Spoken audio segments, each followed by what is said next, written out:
Low key, I feel like this could have been an email. I don't know if we necessarily needed a full reunion for this. This was anticlimactic, to me at least. We didn't really learn anything new. There were no like huge revelations. Nothing. Nothing crazy happened. But let's talk about it. What's good, y'all? Welcome and welcome back to the channel. I'm Tammy. This is TammyTalks. Now, I know I'm late, okay? Life was life in this week. Y'all know I corporate thug during the day. I had family stuff going on in the evenings. I'm late. I'm late. But don't hold it. Don't hold it against me. We're still gonna have a good time tonight. We're gonna try to at least. All right. So if you are brand new or a returning viewer that is not yet subscribed to the channel, you can wish me a happy holidays, a Merry Christmas, all that stuff by hitting the subscribe button, thumbsing up the video, and then hopping into the comment section. Let's talk about it. I know that the cast are doing like interviews now, so let's talk everything down below. All right. So let's start right on off with Mariah and Caleb. Okay. Before that, everybody comes out. There was no fanfare. It was just like, y'all come on out. Y'all come on out. Sit down, sit down, sit down. Very awkward, very cringe a little bit, but cool. So Mariah and Caleb, we are a year later and they are still engaged. Now, if I do my math, if my math is right, if I, carry the three, subtract two, y'all got engaged in 2023 because the reunion is a year later. So it has been 1 year since he proposed, and y'all don't plan to get married until 2 more years in the summer of 2026. If that was the case, Mariah, if you were going to still wait and be a fiance for 3 years, sis, you shouldn't have forced him to get married. This was stupid. This was stupid, Mariah. But whatever, girl. Caleb done grew his curls out. Now it's giving broccoli top. Not as cute, Caleb. Not as cute. But, whatever. So they want a destination wedding. Sure. Who cares?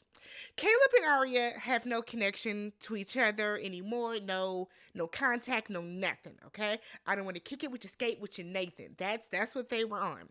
So Aria, all of a sudden, for whatever reason, doing a lot, embarrasses herself, and it's like, but you're watching my Instagram stories. I said, girl, what? What? Why do you care about that? Why? Why do you care about that? Caleb is like, yeah, I watched Zena's too. We ain't talking about Zena. We talking about Aria. Here's the thing, though. Aria, I don't know what got into you. I don't know if she had a Red Bull, a Celsius, or what. Maybe she had a monster drink. But your energy in this scene was very out of place. It was silly. It was stupid. It was off putting. And you made yourself look bad.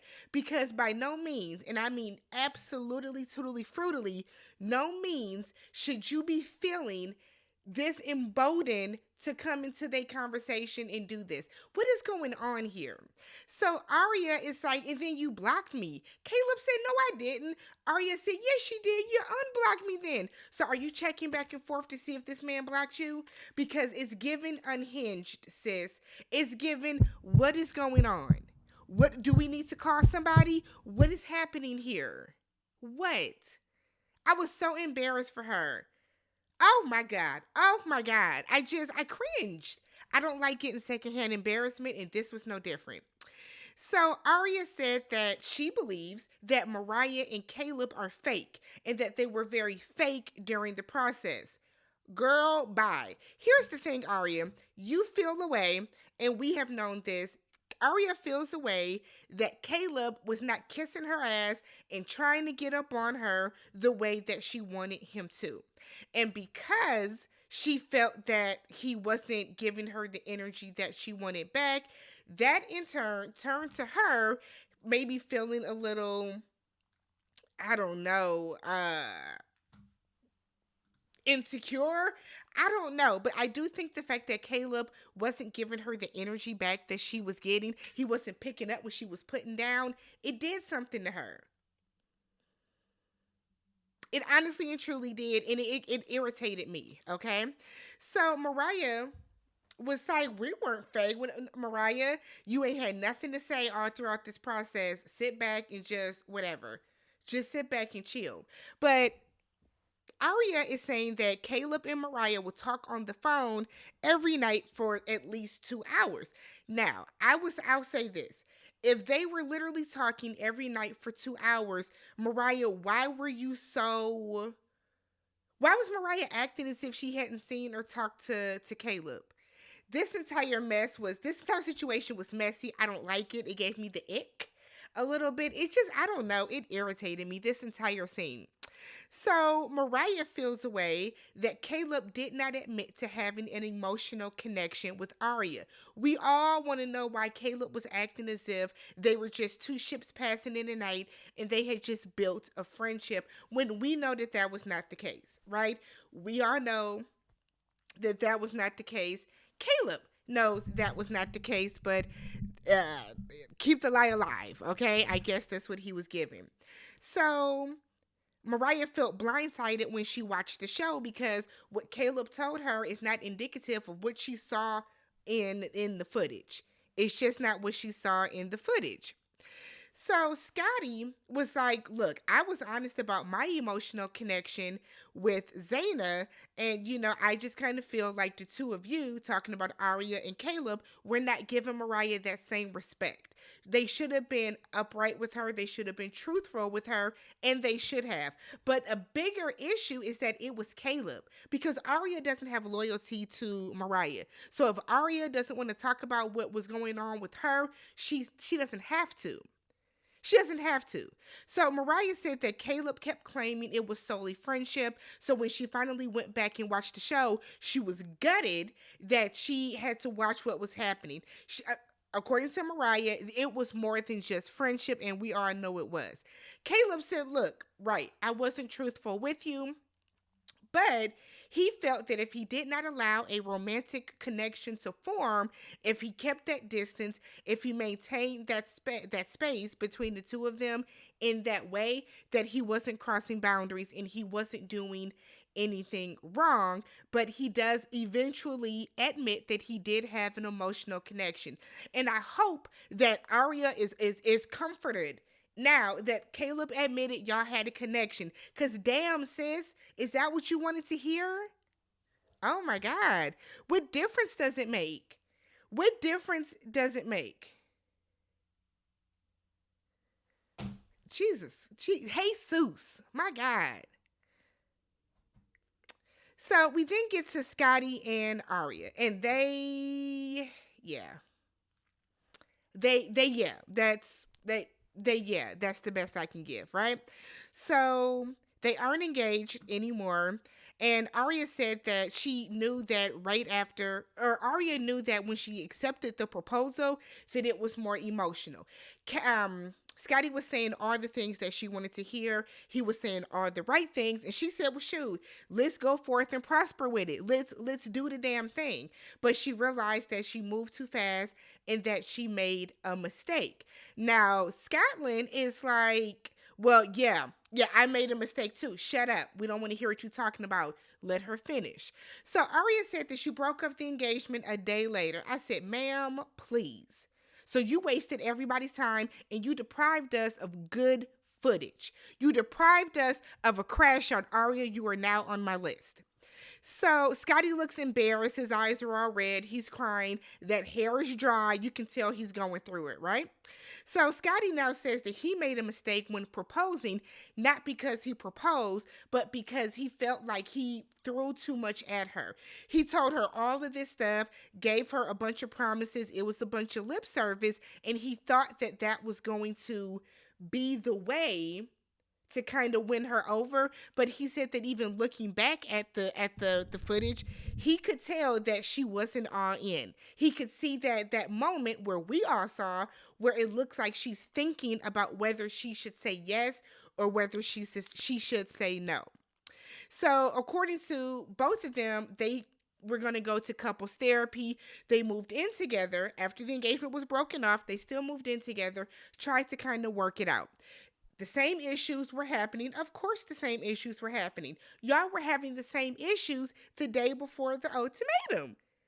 What would be different? What would be different?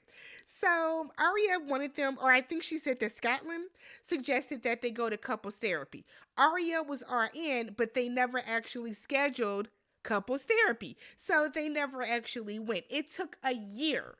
So Aria said, I'm going to give you an ultimatum that's not on TV, that is the real deal, because nobody else knows about it but me and you.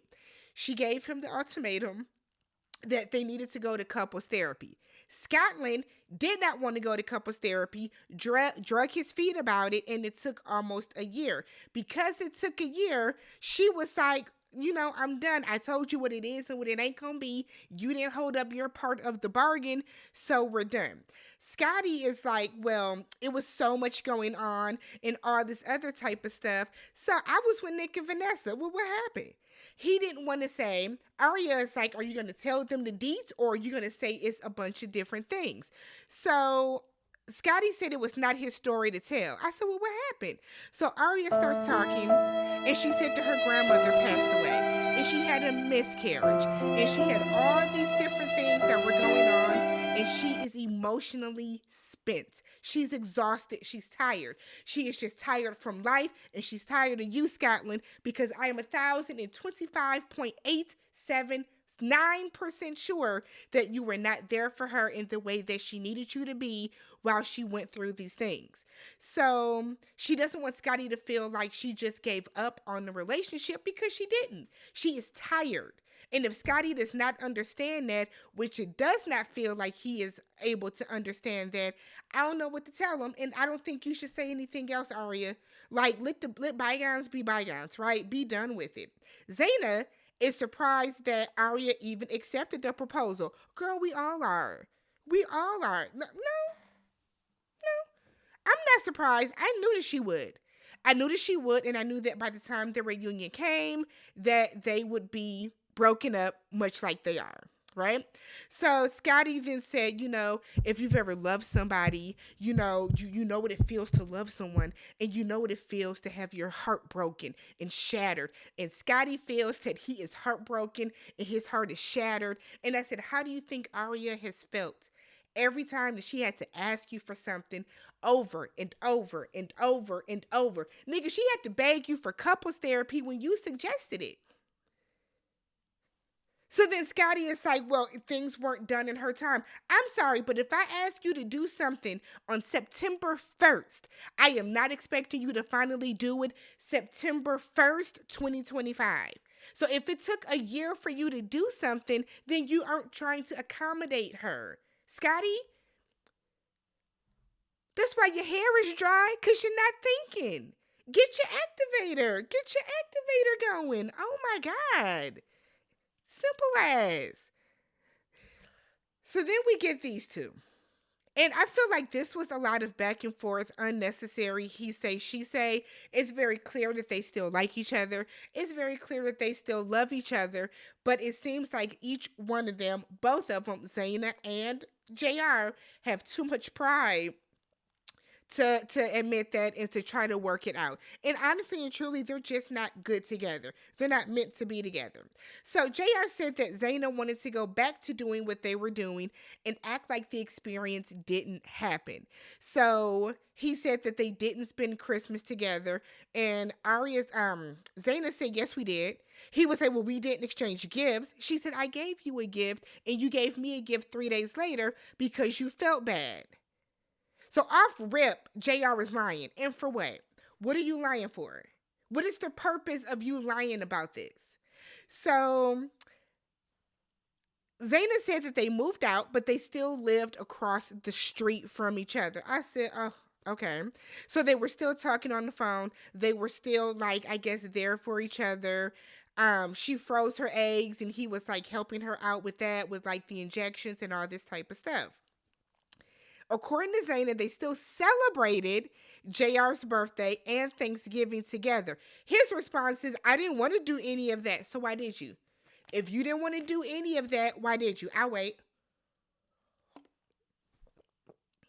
What you say, JR? You don't know. Okay, John. You don't know.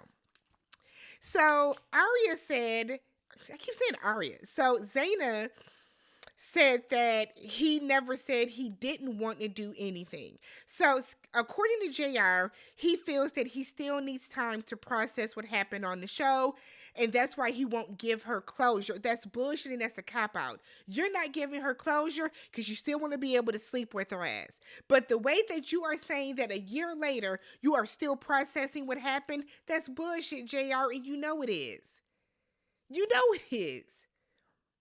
You're stringing her along is what you're doing. And I'm glad that Zena got a little bit of smarts and she's not falling for it. But for you to say, I cannot give you closure, we can't have a conversation about this, you can't answer where y'all stand today, you can't answer what y'all are to each other because you're still processing what happened on the show.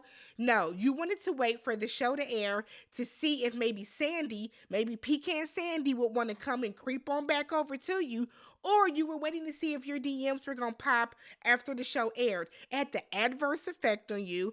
You probably feel as if you got a bad edit. You probably thought that because you were very open and you thought that, people saw how great I was in my trial marriage with Sandy.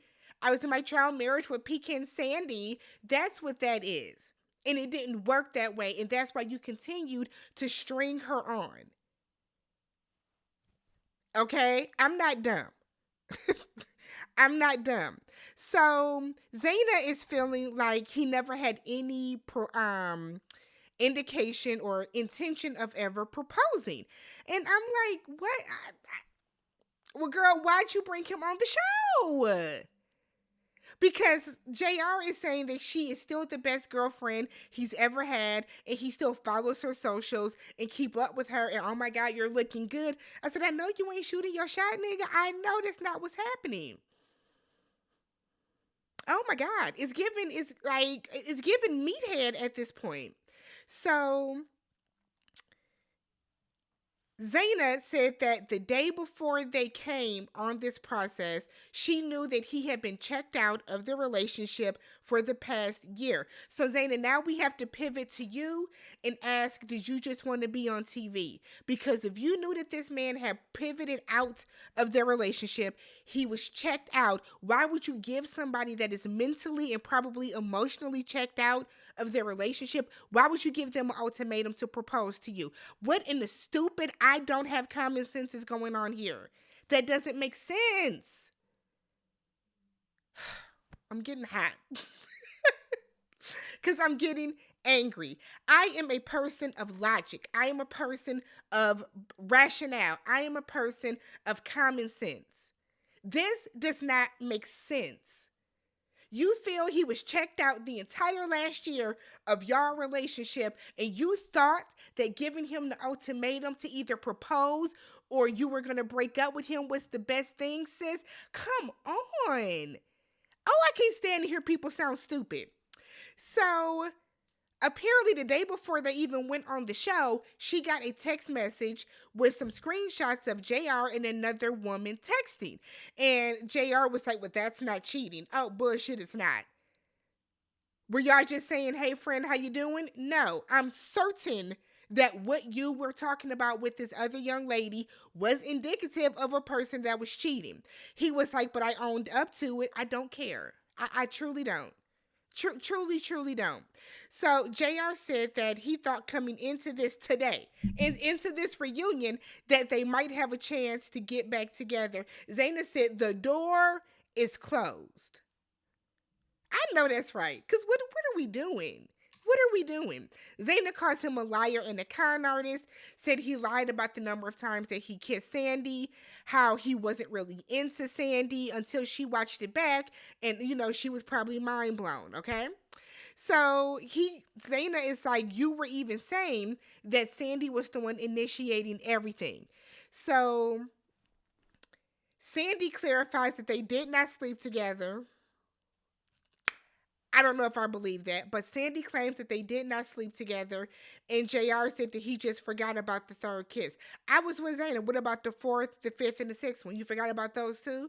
You forgot about all the kisses that happened after the second one? Or were there too many to keep count of? Okay. So while Zena is talking about how JR downplayed his relationship with Sandy, he's being very condescending. Okay, you're just hurt, Zena. You're just hurt, Zena. No, because people that are overly defensive like this, you know you're in the wrong. And you know you're in the wrong, JR. You know that this reunion is making you look horrific. And that's what you're more worried about. You're not more worried about Zena's feelings. You're not worried about Sandy's feelings. You're worried about how you are appearing on TV on this color syndicated show. That's what you are worried about. So Sandy is like, yes, we had flirty chemistry. Pecan saying, I really don't know why you talking right now, but gonna get it out. She said that physical touch is one of her love languages, and physical touch is JR's love language. Physical touch is not Nick's love language. So the fact that she was with somebody that was able to give her that physical touch back that she wanted, that she craved, that she needed, it just, she leaned into it. So she said they did kiss, but nothing happened anything further. Zena said that she wished that Sandy would not have lied to her and would have just been transparent because, Sandy lied to her at girls' night. Remember, Sandy was, it's nothing going on. It's nothing going on at all. Girl, I'm getting him ready for you. That's what Sandy was on. And Pecan saying, that's when I really started not to like your ass because you sat up in Zena's face and you played in that lady's face for whatever reason. For whatever reason. So, Zena has a QR chip on her nail. And girl, this was not the flags. These were not the receipts. This did not land the way that you thought. But she has a QR, like a QR reader on her nail. She puts it into Nick Lachey's phone to bring up the receipts that I guess is to exonerate Scotty from not going around saying that JR was there with a hall pass. What was the purpose of this? Why are we helping Scotty? Let's move past that because this was just stupid. But I guess that was her way of being like, JR, even when I told you what was going on, I don't even know why you would even take that to guys' night. And I think that JR took that to guys' night so that he could deflect from the fact that he was starting to get feelings for Sandy. And he wanted to kind of throw that in Nick's face, like, just in case you heard that, what I mean? I think it was one of them situations which, again, just made JR look stupid. So they then show a bunch of clips of JR talking about sex constantly. Talking about sex with all the different ladies, of him basically admitting that he wanted a hard pass. And I wish they would have shown the clip when he was saying this was his chance to be with a white woman. But I'm sure Sandy saw that already. But I wish they would have played that clip. The clips make him look bad. So he's sitting over there and he's clearly embarrassed. And now he feels shitty because everything that you've been saying is now all coming to light. Everything that you've been saying is now bubbling up. So the two women, the one that you came with, the one that you thought you were going to leave, now they're both disgusted with you. Not including the disgust that was on Vanessa Lachey's face, on Aria's face, and then now on Mariah's face. Everybody hates JR, and I'm happy for it. I love this for you. I do.